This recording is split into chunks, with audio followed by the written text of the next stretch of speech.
Hi guys. This is Terry LaQueen here for the second night of my Pillowtalk Confessions, and pretty much I've gone through a lot of experiences, just pretty much within the last 24 hours. And what I've come to realize is that I'm just pretty much wasting my time throughout life, and the weather's changing. It's going to be cold real soon. It's going to be cold real soon. And the situation that I'm going through, it's not really getting any better. There's no real, I'm not getting any kind of support. I'm not getting any kind of financial help. I'm not getting any kind of support, physical support, emotional support that I need. And it's hard because I'm moving to different city and state, and my situation is still not changing. I'm seeing doctors. I'm meeting people, different religions, different faiths, and different languages, and things like that. And I thought that since this is the first time that someone actually, well, I don't know, this person proposed to me in my life, which is really sad. I'm almost going into my 40s, and there's nothing really delusional about it, or there's really nothing delusional about it or schizophrenic about it or whatever, but people have their own opinions, and especially in the Black community, it is what it is. And that's just how it is. Even in 2019, 2020, today's society of people have cars and Mercedes and Benz and iPhones and all these expensive technology, expensive gadgets that they have, but they still don't have the time enough to spend it on their loved ones and spend it on their family and to pay the bills. So I have all these expensive items, but I can't pay my bills at the end of the day. So pretty much it is what it is. Relationship is you invest in somebody, you get to know somebody, you get to share somebody, and even meeting strangers on the street. I work in the medical field, and so I'm pretty much exposed to, situations where people pretty much die every day, or they're having blood. I'm exposed to blood pretty much every single day in the medical field when I was working in the medical field, and it wasn't nothing new to me. I've been through situations where seeing people on treatment in the neuro ICU unit at Methodist Hospital in Houston, and being exposed to people with diabetes and sugar levels, really high sugar levels, and just being exposed to those situations. There really wasn't anything to be scared about during the situations. It wasn't anything to be scared about. It's just life. Life is what it is. There's no fear in life, except the fear is what you make of it. And so I'm just having to learn how to conquer my own fears and to go throughout life. When you share your life with somebody, you give yourself to that person, you give yourself to that family, you give yourself. It really doesn't even have to be anything sexual about it. It could just be a friendship or an emotion, or just realizing that you have a kindred spirit with somebody. And people often in the Black community, they only see you for what face value you can give to them. It's pretty much how it is, especially in the Black community. Everybody's always having a front about who they are, a front about hair and nails did, hair did, looking fly and everything like that. But all of that is just a delusion at the end of the day if you still can't pay your own bills.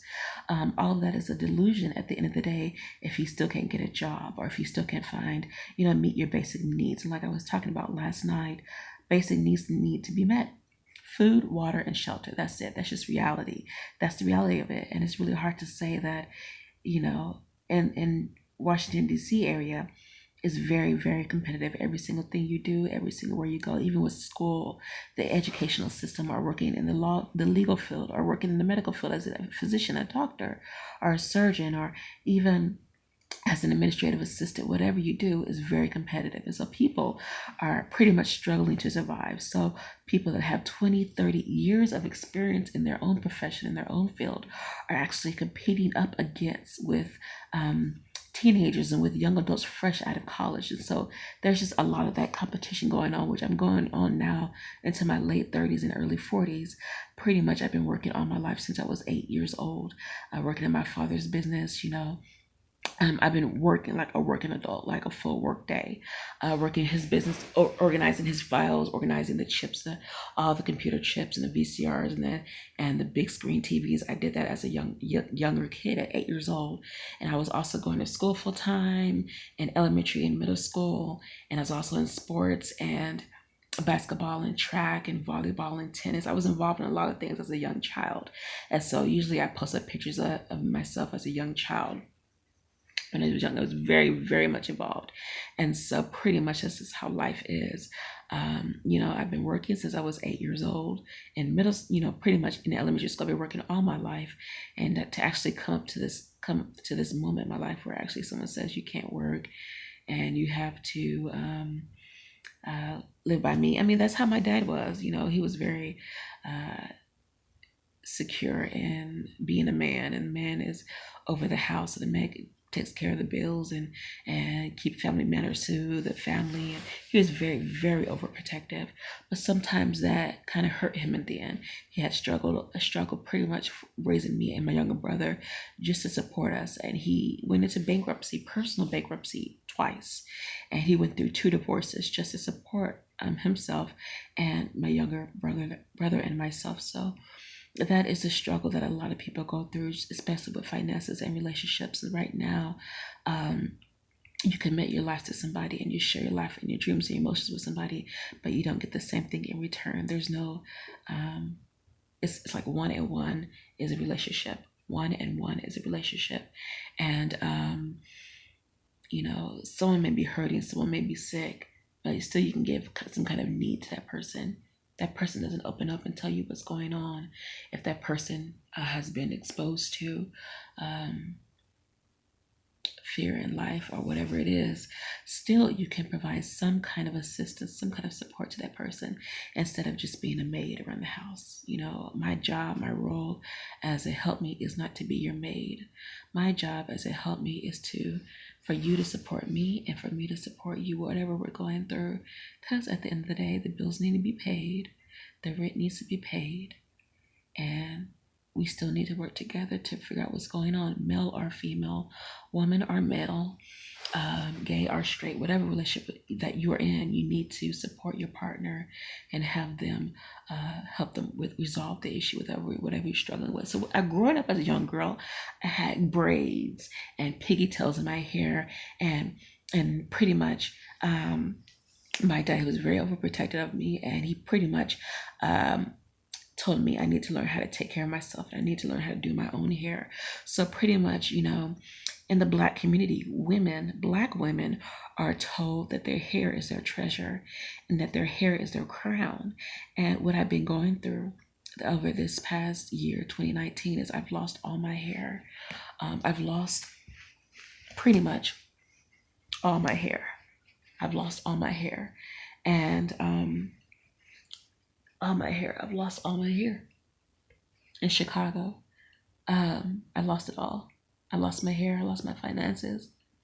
I lost I lost my life. Almost lost my life.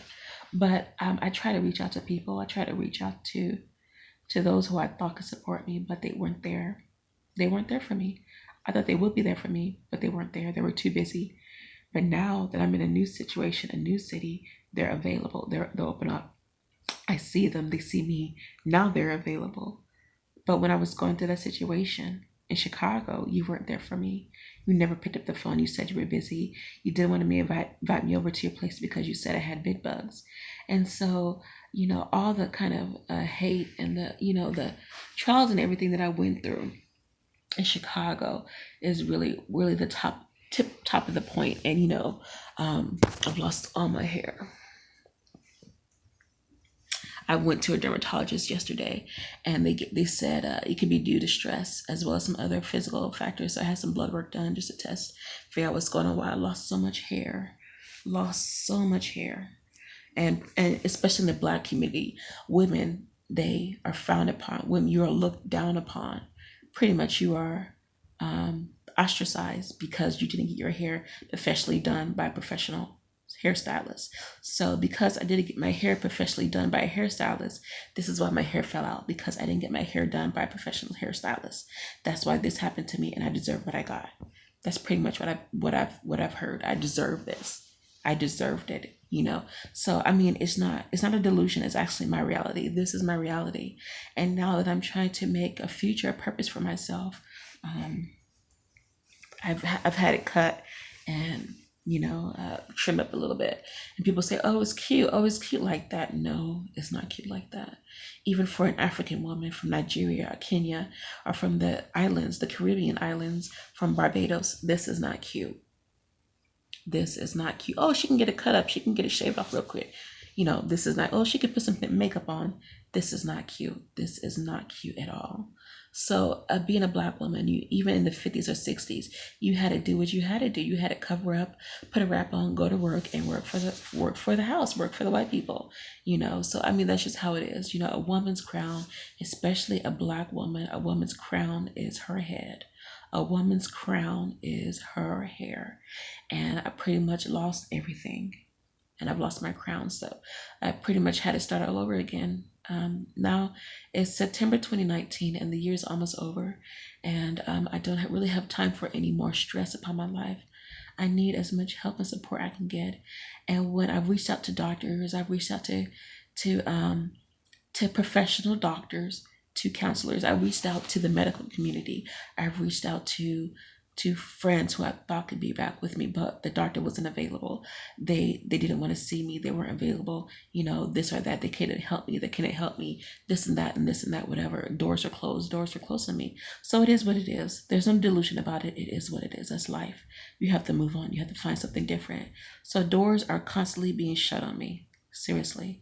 Even finding a place to live, even having seen a doctor, professional medical doctor, are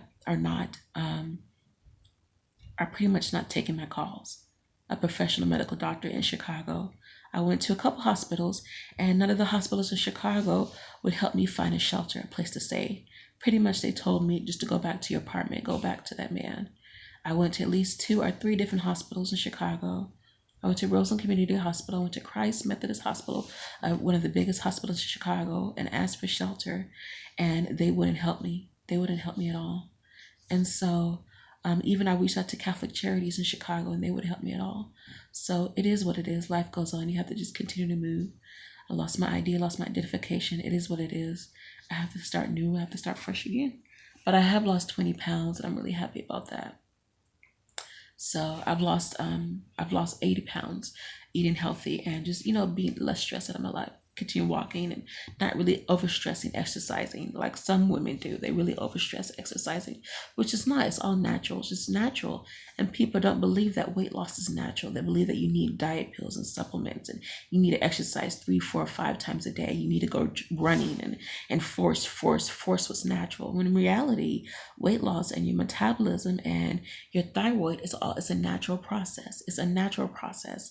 Weight loss, even if you go through gastric bypass surgery, everything is a natural process. So the way has to come off naturally. You can't force it down.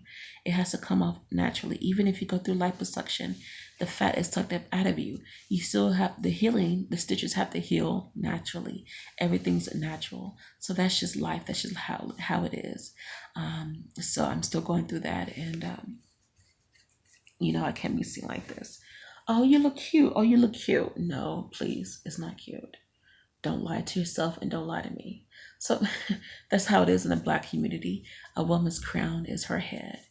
And most men like their women's hair permed and straight and long. And unfortunately, in today's society, a lot of Black women don't have long hair. It's because of stress. It's because of breakage. It's because of, just life. I mean, for real. In reality, a lot of Black women throughout time have not really had long hair. And if a Black woman has had long hair, it's seen as, beautiful. And so, especially in the Black community, hair is what people look at you, and they look at you face value. And this right now, I've lost my crown, I've lost my beauty. So it is another day, and I'm gonna try to give it what I have. So, um, guys, continue to keep me in your thoughts and prayers. And I'm just processing a lot of stuff, trying to again finish my process of re-enlisting for the military and doing everything that I can with what I have. So I've lost my crown. I pretty much almost lost my identity, who I am. But tomorrow's another day. You just keep moving. You keep living throughout life, and you just keep reaching out to people. So when one door closes, another door opens. When 10 doors close, there must be one more door opening. When 99 doors close, there has to be one more door opening. When 1,000 doors close, there has to be one more door opening. When 1,000,000 doors close, there's still one more door opening. So when 1,000,000,000 doors close, there's still one more door that'll open. It's just life. So you have to keep trying. Eventually, I'll get it together. Sometimes it's best to be by yourself because you can get more done by yourself than having a burden on your back for the rest of your life. So again, this is Terry from the Queen. I'm in the process of getting a lot of things changed. So keep me in your thoughts and your prayers. Much love and appreciation to you guys. Peace and love. Aloha.